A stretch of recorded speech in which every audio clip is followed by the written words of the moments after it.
welcome to everyone. So we are Codebase, we are a tech incubator, and we have several hubs across Scotland. We also deliver the Tech Scaler program on behalf of Scottish Government, and we aim to support anyone that wants to start and grow their startup tech business in Scotland. This morning, very happy to have James and Jane from the World of Work as well. It's a wonderful organization we've worked with before and continue working with. Yeah, I'll pass it over to them as well. Just a quick housekeeping about how to use Zoom. If you're not familiar with it, you've got a chat, and if you hover at the bottom of your screen, you also have a Q&A function that you can use. Your questions can be anonymous or not. So any questions as well, you can pop them through the chat, and James and Jen will be able to pick them up. And any questions as well, you can just message myself, or we also have Dominic from the team who will be on the chat as well. And we can support with anything. Just drop us a message. I'll pass it over to James and Jane. Thanks again so much for joining us this morning, and have a good webinar. Yeah, brilliant. Thank you for the welcome, and thank you guys for hosting this. And thank you for doing all the amazing tech work in the background to make sure it all works. So that's us at about 3 minutes past. So we're just going to kick off. Some of you have already joined in on the text chat, so please do share your name, where you are, and how good you are at saying no. We've had a few different answers coming in. I'm probably about a 5 myself, but it's taken me a little while to get there. So just a little bit of a reflection on our ability to say no to kick off. We're just going to start off and say a little bit about our seminars. Seminars that we deliver generally feel the same. They generally all take about this 1 hour format. We'll move pretty quickly through them. What we'll do as we go is while we're moving quickly, we'll also signpost content. We'll share a copy of the slides, a PDF of the slides from the Codebase team. So you'll be able to get copies of them as well. So you can take notes if you wish, but a lot of the content is signposted, so you don't really need to. We make sure that when we're delivering our seminars and our workshops, we cover theories and models and some of that academic finding and that evidence-based research views around the topics that we discover. So everything's anchored in that evidence-based academic type of space, but we also try and bring some practical insights. And the practical insights we share are based on our own experiences and the experiences of the different clients that we work with, and the different workplaces that we've been part of and collaborated with over the past years. Sessions are always inclusive, non-hierarchical. It's a pretty laid-back space. We'll ask you to share in the text chat at times and things like that. So please do, feel free to share whatever's on your mind. I think that's super helpful in these sessions. We know we learn a lot from all of you as well. And then lastly, something that's really important to us is we don't think there are single right answers. We think that when you're in a workplace, you're dealing with people a lot of the time, and ourselves as individuals are complicated. When we bring other people into that and we work with other individuals, or even more when we work with large groups of team, we've got such a variety of people involved that it's complicated, it's complex, it's ever-changing, and there tend not to be single right answers for the way that we do things. So we tend to think that context is what matters, and we try and share ideas and thoughts and theories that help you develop the tools to navigate the different contexts that you find yourself in, more than we try and give you a single tool to do things. A little bit about us, first of all, just to kick off. So I'm James. My background is finance and financial services, and I moved to the people space a little bit later in my career, kind of as a career transition. I initially worked in banking and financial services, and I did finance change projects, and then I started to do people change projects associated with large organizational changes. And then I moved into leadership coaching, management development, culture change, all that stuff. And I left in 2018 and met Jane shortly after that, and we set up a World of Work project then. Jane, do you want to introduce yourself, say a bit more about yourself, maybe introduce Laura, who's not here today? Alongside James, I run the World of Work project. Spent 20 years working in non-profit sport, which is somewhat niche, before becoming increasingly frustrated with people's experience of work and volunteering in small organizations, and now specialize in supporting people to have better work experience, leadership and management. And Laura on the right also works with us and is very passionate about people's positive experience, and is previously from the financial sector. but now working with us on revolutionizing or evolving, depending on the organization, to help people have better experiences of work. And I guess probably the most important thing for us to understand is that we recognize a lot of the stuff out there is designed for people in big corporate organizations. And that's not that helpful when you work in an organization of 5 people or 10 people or even 300 people, because it's a very, very different set of challenges. The structures are often a lot less, for example, which makes it much harder. So that's a little bit about us and about what we do. What we're going to do now is we are going to take you on a little bit of a journey. But before we do, James is going to introduce you to 2 of the biggest myths we think there are in work and why we're going to challenge them today. Yeah, and we've done a little bit of work trying to, surface from people what some of the beliefs are that people hold about the workplace that maybe aren't so helpful. And some of the things that we've seen that come up are that people believe that doing more work means being better at achieving our objectives, right? So the harder we work, the more we do, the more likely it is that we're going to actually achieve the objectives that we want to achieve. And another myth that exists in this space is that people believe that saying no is bad for your career. When we say no, bad things are going to happen to us in terms of the work that we do in our relationships and progression in the workplace.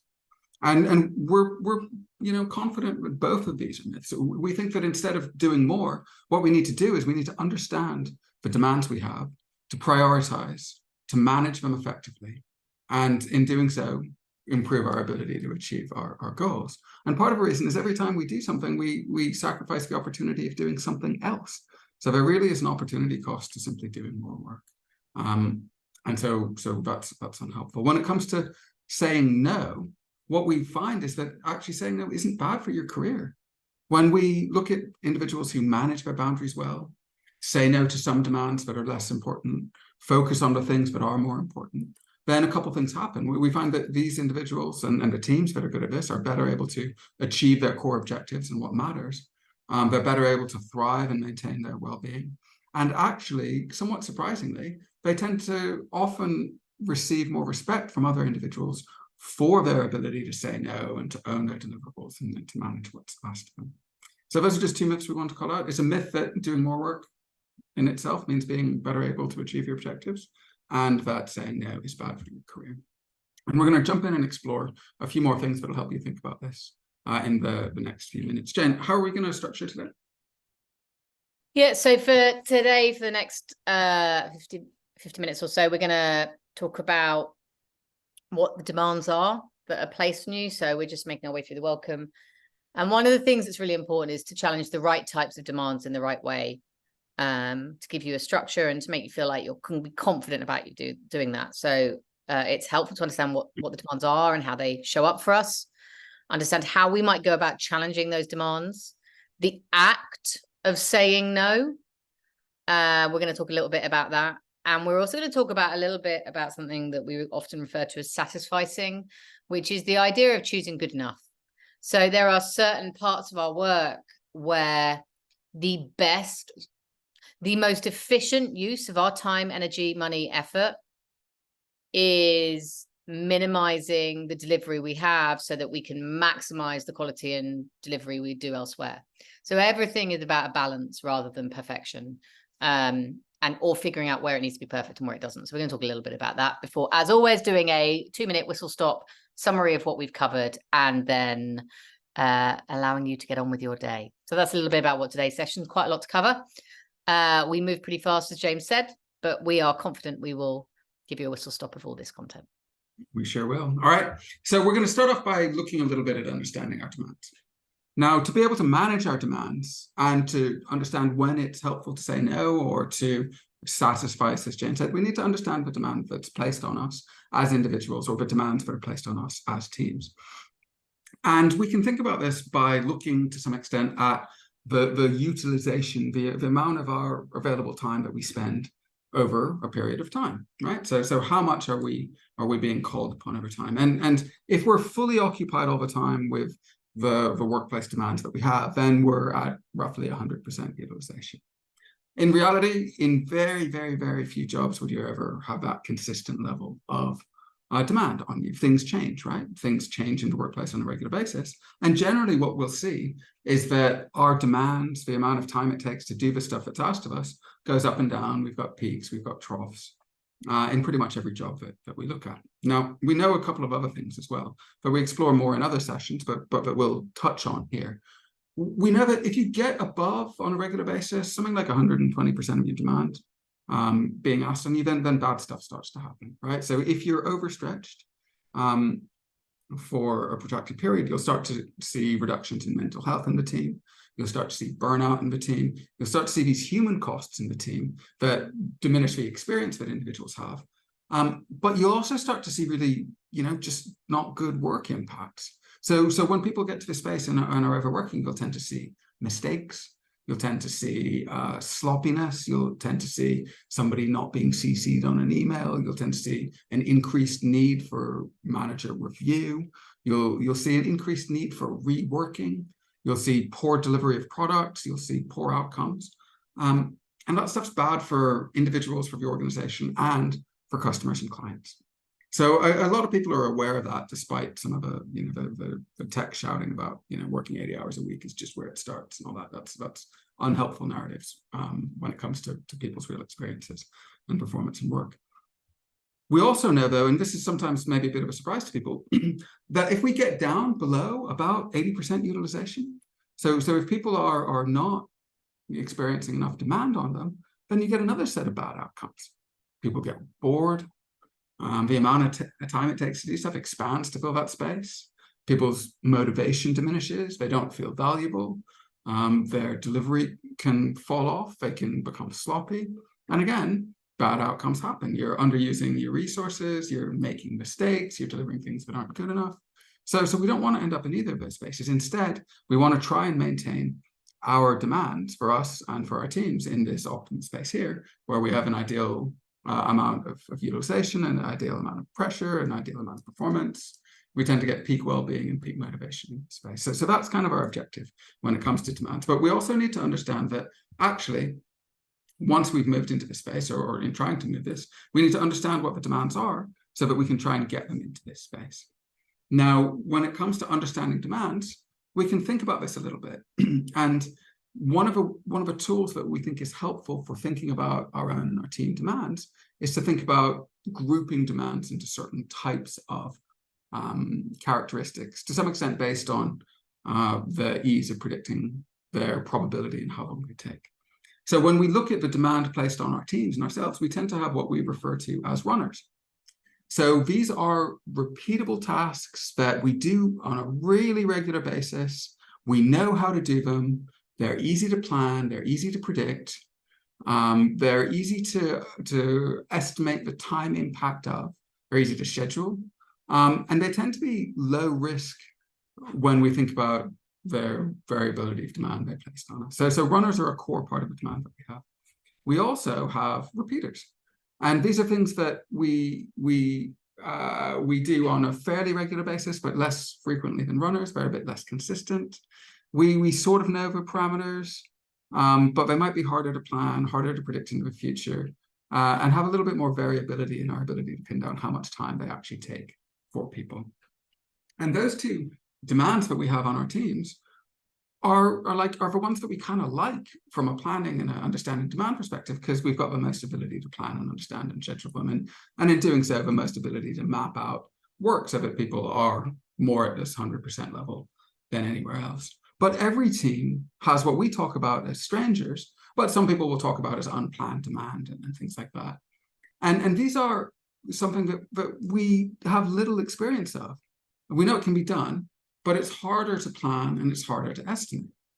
And they tend to have higher risks around them when we bring them into our team. They tend to derail us a little bit. We'll often schedule our work based on the amount of runners and repeaters that we have and get towards this 80 to 100% level. And then some sort of strangers will come in and they'll knock us out of a suitable level of demand. So performance drops, motivation drops, engagement drops, quality drops, all those types of things.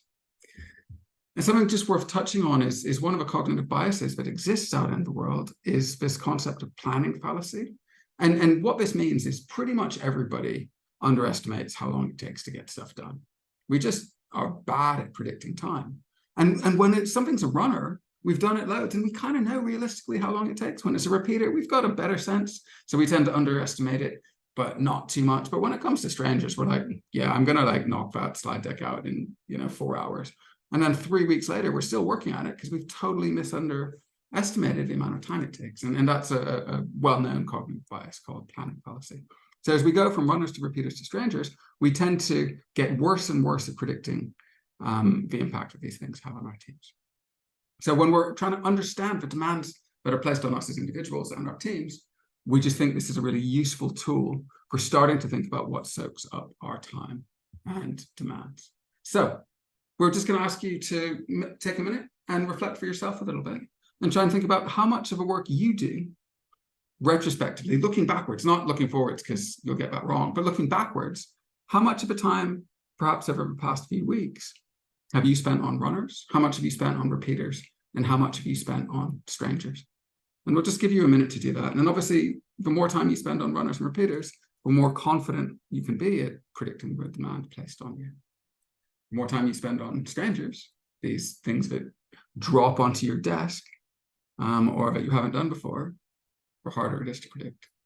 And we've got like a layer around this, which is that sometimes strangers are more exciting. They're more fun, they're more problem solving. So maybe we're drawn towards some of those as well. But just take a little reflection. This is just for you.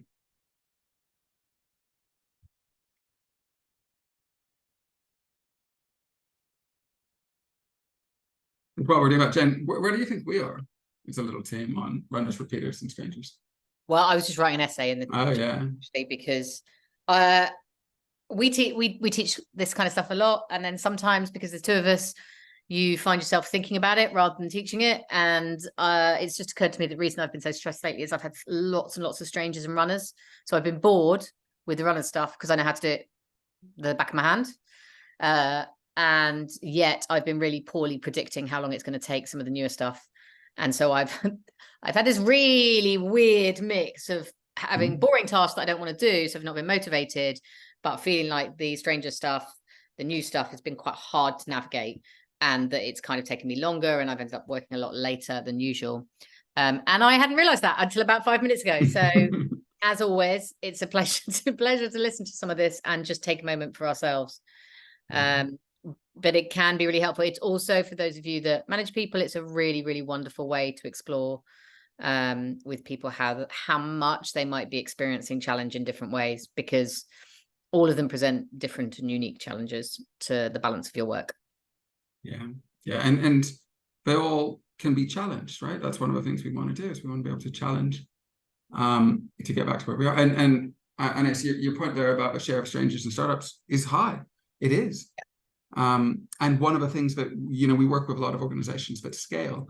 And one of the things that we see happening as organizations move from early stage startups towards larger scale ups to more mature organizations is that there's a shift in the blend of tasks across the organization. Things become more procedural, more operationalized, more aligned to, an operating standard. And it shifts away from strangers and gets hammered into being runners and repeaters. And that's a cultural shift as well as a demand planning shift, which is interesting. Yeah. And Kelly, I think that's often the case, that strangers get in the way of doing the runners. And we can plan for strangers, but it's really hard for us to plan for them when we're scheduling demand. So as managers, we need to think about that and bear that in mind when we're scheduling tasks within our team. And looking back can help us do this. Yeah, I'm just going to add one more thing, which please. is that if you are having problems upwards, one of the things we really commonly see is that bosses are comfortable with giving you the time for the strangers and maybe some for the repeaters, but they seem to sometimes mysteriously forget that the runners still need the work to do. They're like, oh, that's business as usual, we don't even count it. So being able to articulate what's on your plate in this way upwards and say, look, it is less time than it was, but just to let you know, I'm estimating it at about this amount of my time per week or fortnight or month or day. It's really, really helpful. Yeah. And leaders and managers are bad at estimating strangers too. They're like, hey, just do this quick thing that you've never done before. It'll only take you 6 minutes. And we know where that ends up. Jane, do you want to talk about how we can challenge some of these demands? Yeah, absolutely. So let's get to good stuff. When we think about challenging the work that we have to do and the way in which that we're using our time. There's a number of ways we can do it. And really, you know, as James talked about, we're trying to reduce the up and down nature of where we are expected to go beyond what we have. So those peaks are the late nights, the weeks of feeling like you're not on top of your workload, and those troughs, those lower points, are the places where we feel underutilized, where people are quite often, we're waiting on people to give us stuff, or, you know, we've found things to be easier and quicker than we thought. And that is actually relatively common as well, but we quite often end up demotivated. So what can we do? Well, we're going to talk about 3 common issues, but we want to just shout out, sometimes there's just too much work. So sometimes there's just too much work, and it is really important to have open dialogue with your manager about where that can get pushed back, or may miss the deadlines. I mean, it's as simple as that. You might miss the quality of the deadlines. But there are 3 common issues we hear a lot. The first is we do unimportant work. It's like my number 1 problem. So our work will always expand. So in those times where we're underutilized, we're not lazy. Generally, people aren't lazy. They'll go and find something to do. But also, when we go through a big project, we might go through multiple processes, trying to figure out how best and to be most efficient. So we may have tried to do things and not streamed back and looked at how we can be efficient. One-off things become permanent. Someone asks for a report once, and then someone else has a good idea. It'd be great to do it every year. No one's actually saying it's critical to do it every year, but everyone's like, oh, that'd be a nice thing to do every year, so let's do it. Nice to haves become essential. We quite often see that with project scoping in early sort of strangers. So when people are first trying things, they'll have like a wish list, and that wish list suddenly somewhere along the way gets translated as the criteria with which you're judging the project. We're supremely bad at culling old work as people and as organizations. So learning to look around and say, what are we doing? Not that's completely a waste of time, because it rarely will be, but what is less valuable than a lot of the other stuff that we're doing. And we cannot forget that there is a narrative. It's somewhat being challenged at the moment, but certainly in Western countries, there is a narrative that busy equals important, equals something we should be proud of, equals a belief that we are putting our all into our work. And so we continue to do work that isn't necessarily serving us or serving our organization. And sometimes we do it because we can't challenge people on how to do things and whether it's important as well. On issue 2, we do things with the wrong specifications. I've had huge problems with this in the past. I worked in operations for a very long time. And we do work, people would do things quicker than I asked for them. And there would be a reason quite often I hadn't asked them that quickly. Like I wanted to do some more thinking about where it was going, but in an effort to sort of impress and hit deadlines that are internally set. We do work to them on quality. Most common with that is asking someone to write your report bare bones and say, look, it's going to be edited a couple of times, but you get a fully finished piece of work, and that's actually harder to break down sometimes. And we have the wrong people do work, and this is really common in scale-ups. It is really hard to get people to let go of some of that delegation. So you end up with very senior people being responsible for quite specific, quite administrative or coordinated or runners-based tasks that they don't need to be. So, and then finally, we do things inefficiently. Again, I think, Anais, you mentioned it in the chat, we do use inconsistent processes. We keep changing them as we grow. We don't improve processes, or we improve them, but then the organization changes again, so we can't use them. And we make poor use of tools. We see, I mean, I would like to think that Codebase and your family community are better at this.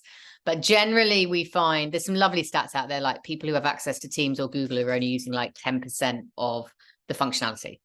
So we don't use the tools that we could in the way that they are designed to be used. So these are 3 really common issues. I guess the first thing we'd love to know is jump on the text chat. Make sure you've selected the To Everyone tab and tell us which of these 3 issues feels most relevant for you. And if you resolved it, which one would make the biggest difference to your team or yourself? So jump on the chat and tell us a little bit about which of these issues feels most relevant for you, your team, or your workload, and which issue would have the biggest impact if you resolved it. And I will, while I'm doing that, James, I'm going to put you on the spot. Which issue is currently our biggest most relevant, and which would be the most game-changing if we fixed it? Sorry, I was on mute. I like reading this list. I think there's a little bit across all of them. But the one that actually stands out for me is probably 3.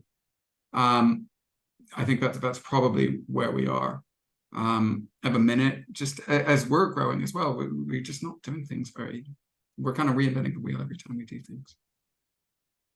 What about you? Yeah, I know, I would agree with that 100%. I think we're really, we weren't at that stage a year ago, but right now we're a little bit like the scale up conversation that we were just having. I think loads of things have changed and we haven't been able to catch our processes up. And I think it would make significant difference.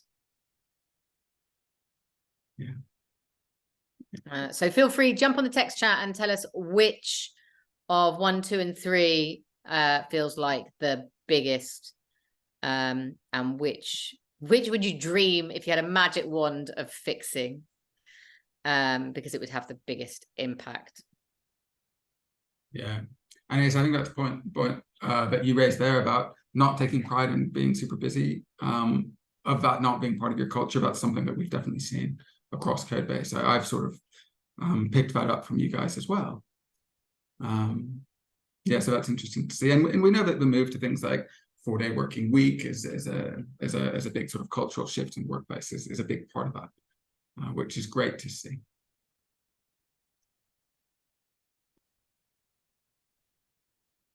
Okay, so we got a couple of 3s coming in. Kelly's point about time is just, the problem is the things you think should take no time at all. I tried to send up an automation the other day about diary booking, and I know I've done it before. I knew it took me about an hour last time. For some reason it took me 3 hours, and suddenly your day has gone. And I think that's one of the challenges with 3, when you're particularly in a small organization. You don't have people who do this a million times a day. So everybody's learning, and it's not going to be like you're going to do it a million times a day. So you have to learn this new thing again and again, even to be able to do things more efficiently, which I think is super tough. So what can we do about this? Well, when we do an important work, we can challenge its importance. We can actually say to ourselves and to our team, does this really need to be done? And if not, we can say no, we can stop it. We can try stopping it temporarily. We can push for it to be ceased altogether.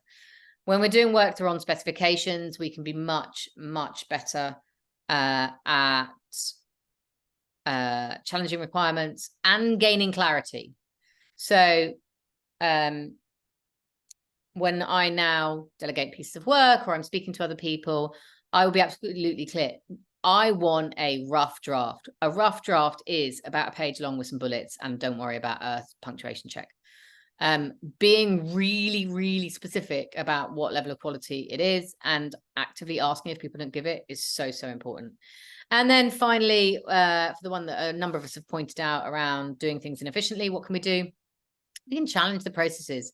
And I think one of the things that can be really helpful is actually working with your team to maybe pick 1 or 2 each to focus on over a period. Otherwise, it can become incredibly frustrating. But generally, we find that if you have got runners, if you have got those things that actually are standardized, you've done them a few times, you know how long they take, this is where the major gains are. If you can automate them, if you can find a process that reduces the time and the energy and the effort of people, then processes can really change. We're not going to talk too much about process today. What we're going to focus on is the first 2. So we're going to talk about saying no and our relationship with quality over the next half an hour or so. Yeah, that's right. And I'm going to kick this off with a little bit of a reflection on saying no. And we'd just like you to do a little bit of an individual activity. We'll just be quiet for, I don't know, 60 seconds and just ask you to grab that pen and just make a few notes, or open up a notepad on your computer and make a few notes. Imagine your boss or client has just asked you to do something and you're preparing to say no. So somebody's asked you to do a piece of work and you're getting ready to say no to. What are the feelings that you have? What are the emotions that you have? What's your mind saying to you? And just make a few notes for yourself.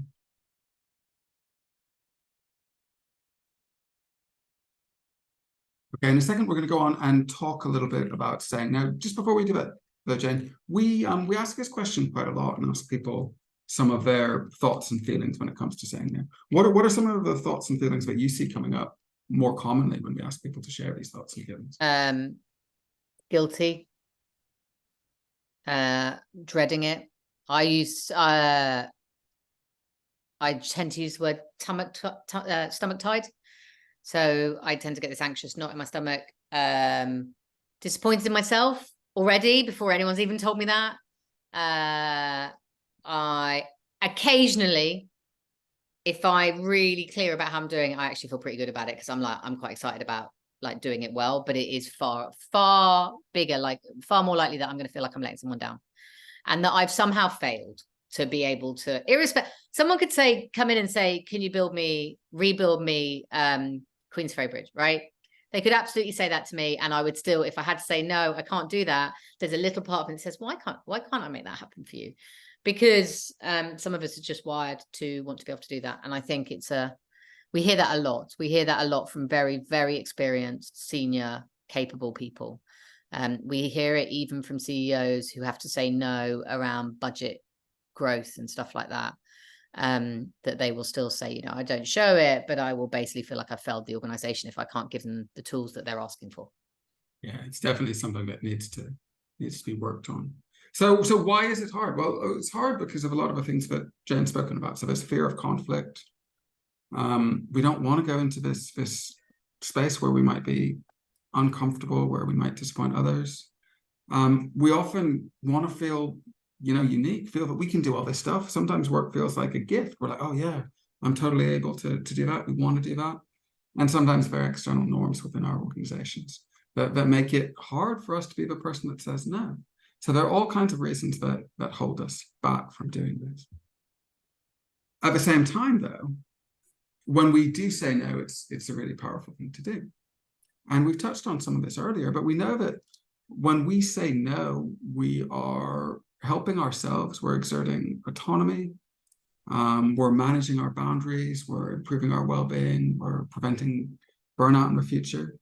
The more we sort of stick up for ourselves in this space as well, the more we tend to boost our self-confidence, boost our self-respect, boost our self-esteem, boost our self-worth. When we're doing things that are important for us, that's kind of an investment in ourselves, and we get a lot of those positive outcomes associated with it. We also tend to do something which is to do with the way we feel about others in the organization. So if we say no, we tend to get rid of some of that resentment that often exists when we take on tasks but feel that they're unreasonable. So many people will sort of absorb something, take on a piece of work, and actually go away harboring a grudge, feeling resentful, feeling angry at the people around them. And those negative emotions can damage our relationships in working into the future. So when we say no, we strip out some of those bad effects as well. And when we do this, we tend to be better at communicating with each other in the longer term. And as a result, we tend to build more adult, open, and trusting relationships in the longer term as well, because we're saying what we're really thinking, not just pretending and going along with something. So what are some things that we can do to get a little bit better at this? Well, we can practice by saying no, right? I mean, it sounds trite, but we can practice by saying no to little things. So choose little things that are asked of you, that are things that you genuinely want to say no, and practice with them.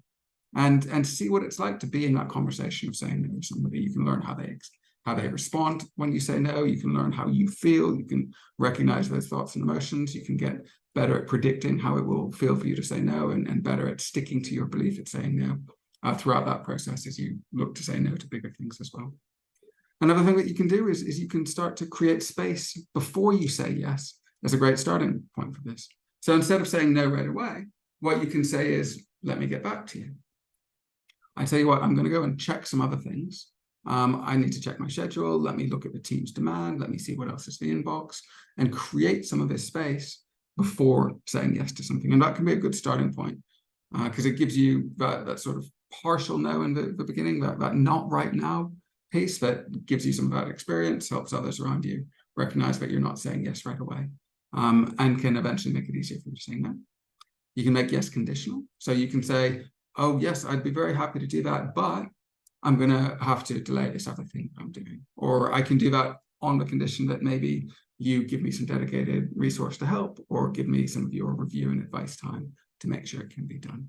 So again, building conditionality in is a way that we can start to move towards saying no and saying yes in a better way.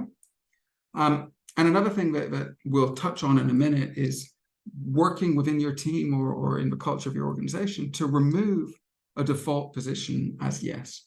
Quite often, organizations end up with a bit of a culture where if somebody's asked to do something, the default assumption is that the answer to that is going to be yes. And so we'll touch on ways that you can challenge that in a little bit. So in terms of starting to say no, there are a couple of other things you can do. Jane, do you want to run through some practical examples of things you can do in your team? Absolutely. So what can you do when you say no? You can run a stop challenge. You can create a positive buzz, and you can even be competitive around saying no. At its simplest, you sit around in a group and say, what are the things that we think aren't serving us anymore that we do on a semi-regular or regular basis? And what would happen if we actually just tried not doing them for a while? There are some relatively famous examples in some of the programs that we have run. There was one very senior leader who stopped issuing half the board papers and waited until people asked for them. James has got stories about Excel spreadsheets that were locked to see if anyone actually asked for it. And if they didn't ask in 3 iterations, they just stopped producing them and instead moved to producing them on demand if anyone asks with a 3-day turnaround. So they said, if you want them, email us and we'll do them on a 3-day turnaround. Otherwise, we're only going to do them quarterly. So there's a few things around that. I think one of the most powerful things is that we can celebrate saying no. We can note and praise rejection of unhelpful work. We can tell stories about when we smash it. There was one in the chat just earlier about someone getting better at it, and I think that's a really great example. And my favorite question, and probably of all of them, my favorite way of doing it, is the question that James and I use most frequently, which is, how do we design a system so we don't need to do this anymore? How do we automate, or how do we just change the way we onboard people, or how do we change the way we deliver sessions so we don't even, not that so it's quicker, but just that it doesn't even need to happen.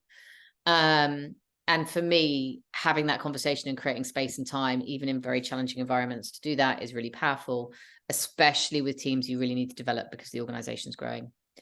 And the last thing that I would encourage everyone to do is experiment and experiment properly. So experiments are success. I love experiments primarily because they can fail, and that's a success because you've learned that that way doesn't work. And there's something really cool about that.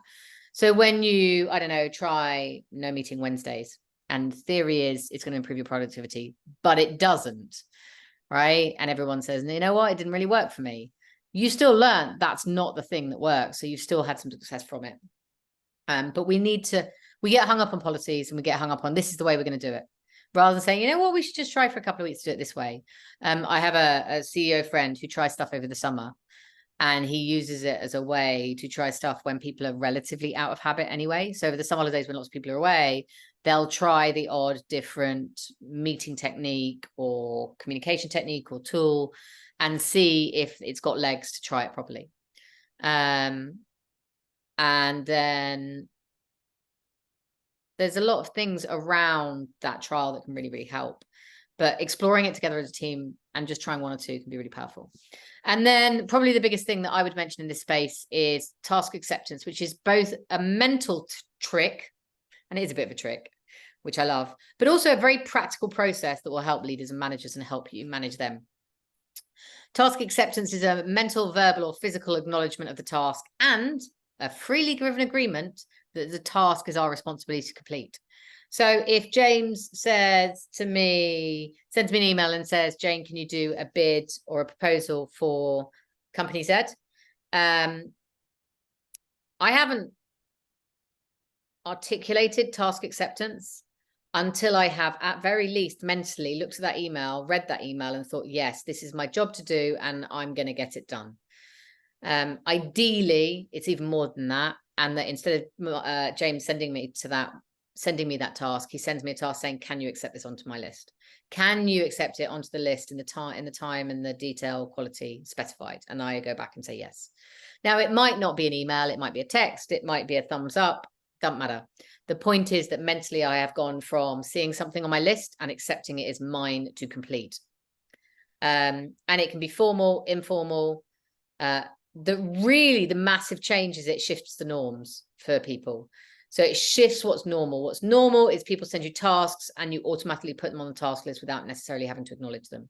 It's one of the reasons things like Kanban boards are so brilliant, because generally someone has to put it onto their list or allocate their name, or other software systems that require you to tag when you're taking responsibility. It's powerful because when we freely accept or not accept things, we experience autonomy, which is one of the major psychological needs. We also experience, therefore, motivation. But when we visibly accept, when we see it as a process to the person who's given it to us or to other people in our team, we are shifting what the expectation is. And that is that anybody can put stuff on our list without our permission. And when we leave space for acceptance as managers and leaders, so when James, instead of sending that task, emails me and says, hey, can you do this by next Friday? And is it okay to pop it on your list? He is leaving space for me to say, do you know what, James? I don't even know we should be doing this at all. I don't think it's the right company for us. I don't think we're proposing it. I don't think we've got a chance. I think it's a waste of our time. He's creating space for that conversation. So it's incredibly powerful. And at a very simple level, we can do it mentally. Even if your boss always chucks stuff at you, you can still mentally say to yourself, I'm now putting that on my list. That I'm now accepting. We can introduce it with each other. We can say, hey, instead of sending you tasks, I'm going to drop you tasks onto your board or by email or however you allocate work. And at the bottom, they'll be like, can you send me a thumbs up or can you adjust the time frame?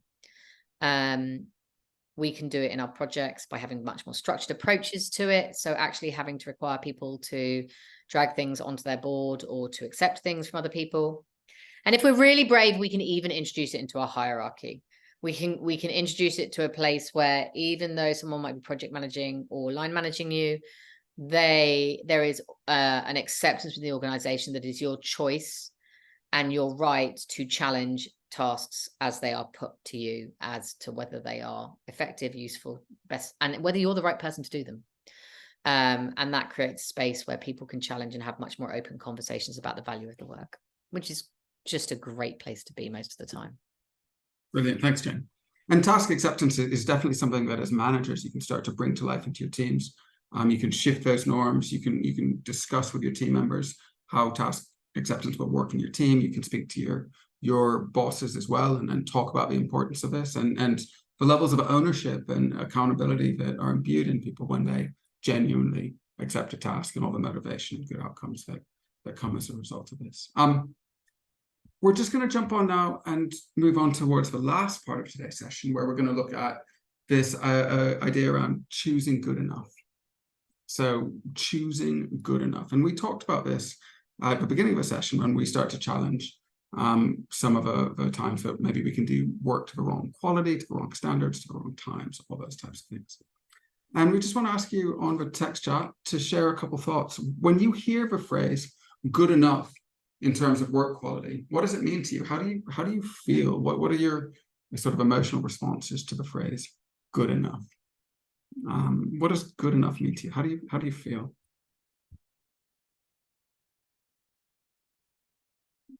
And Jane, I don't know if you're typing, but it would be great to get your thoughts as well. What do you think when somebody says, oh, can you just do a good enough job?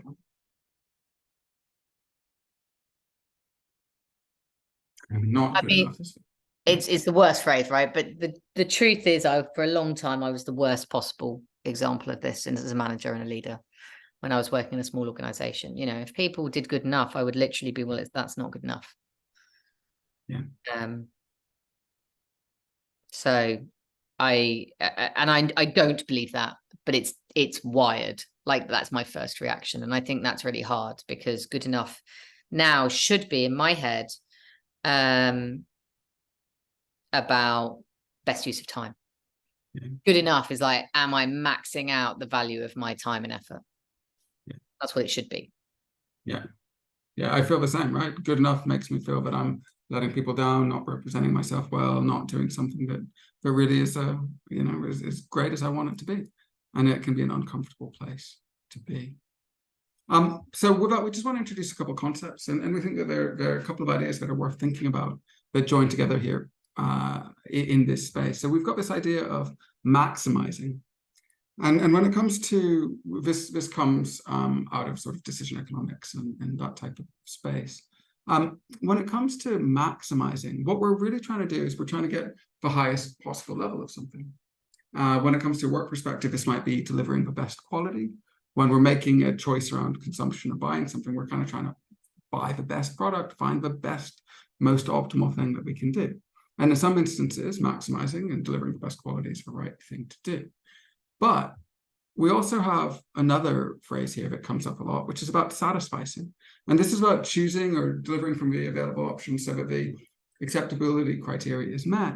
And what we're really doing here is just sufficiently satisfying something. So delivering quality to sufficiently satisfy some needs. And that's, satisficing comes from satisfy sufficiently. So here, if we're satisfying, we're delivering quality to sufficiently satisfy. This is, doing a good enough job. And often we get stuck into this maximizing space as opposed to the satisficing space. And as Kelly said in the chat, she understands the concept of good enough, but it's in conflict with perfectionism. And that's not an uncommon place to be, right? As humans, we sometimes see our self-value through the quality of what we do and want to do great jobs. And it's hard to step away from that. But the opportunity or cost of doing things to this maximal level means that we don't do other things. So there is a cost to maximizing where there maybe is less of a cost about satisficing.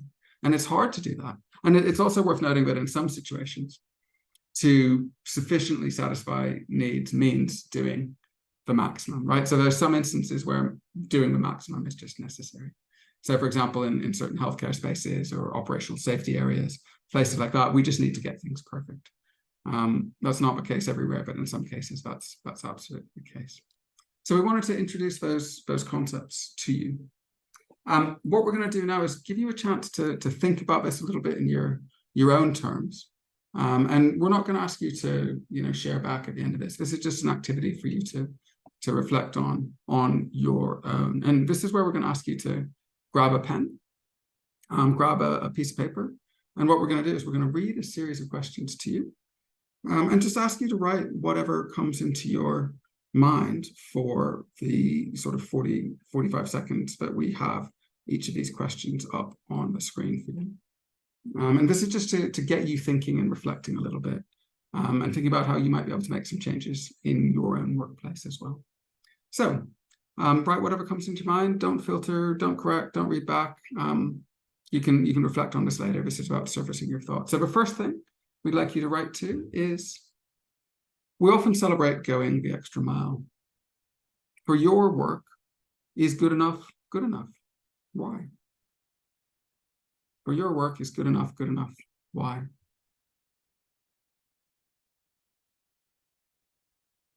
Okay, second question, try and keep that pen moving. Why might delivering a sufficiently satisfactory standard of work be better than creating a great piece of work? Why might satisfying be better than maximizing? Okay, and the third and final of these questions is, where are you currently maximizing the quality of your work, where it could be better to satisfy the quality of your work? Where are you maximizing where you might be better satisfying?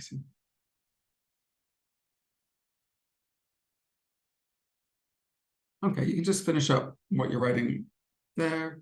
Let that pen come to the end of what it's doing. And just take a minute to read back over what you've written and just reflect on it a little bit. If there's anything in there that's nonsense, you can just cross that out. If there's anything that's of interest, maybe underline it. If there's anything that really stands out, get that pen and write a circle around it, just so you can really reflect on it. So I'll just give you a couple of seconds to do that before we summarize and check out.